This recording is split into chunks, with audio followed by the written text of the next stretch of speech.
বাংলায় কথা বললে বিজেপির নেতা আসামের মুখ্যমন্ত্রী বলছে বাংলাদেশি। আজকে বলুন প্রায় 15 দিন হয়েছে এই বিজেপির নেতারা দিল্লির দায়িত্বে, দেশের দায়িত্বে, যারা দলের দায়িত্বে রয়েছে, প্রধানমন্ত্রী থেকে শুরু করে স্বরাষ্ট্রমন্ত্রী, বিজেপির সর্বভারতীয় সভাপতি, কি অবস্থায় হিমন্ত বিশ্ব শর্মা নিজেকে নিয়েছে। একজন নির্বাচিত মুখ্যমন্ত্রী তিনি পদে বসে বলছেন বাড়িতে বাংলায় কথা বললে বাংলাদেশি। গর্ব করে বলবো, আমি তো বলবো আমাদের এবার নিয়ম নেওয়া উচিত যে অন্তত পক্ষে এই সেশনে আমরা পার্লামেন্টে দরকার হলে বাংলায় বক্তব্য রাখবো, কথা বলি, দেখি বাংলায়। আগে দিনে যদি 10 বার বলতাম, এখন 500 বার বলি।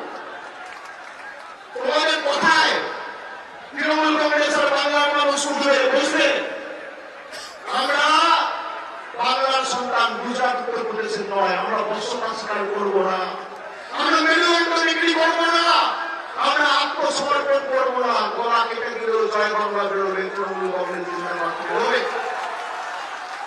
কত ক্ষমতা আছে ভারতীয় জনতা পার্টি।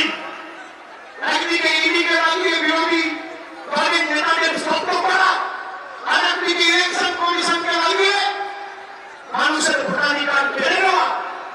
দুটোই, একটা ইডি আর একটা ইসি, একটা এনফোর্সমেন্ট ডিরেক্টরেট আর একটা ইলেকশন কমিশন, এই দুটো ইকে কাজে লাগিয়ে একদিকে বিরোধী নেতাদের জেলে ঢুকাচ্ছে, আর একদিকে বিরোধী দলের ভোটার বা ভারতবর্ষের নাগরিকদের ভোটাধিকার কেড়ে নিচ্ছে। আমি বলছি আপনাদের কেউ চিন্তা করবেন না, আপনারা সবাই দেশের নাগরিক। দেশের নাগরিকের ছাড়পত্র দেশের প্রধানমন্ত্রী আর ইলেকশন কমিশন দেবেন না। এই মাটি আমার, এই মাটি আপনার।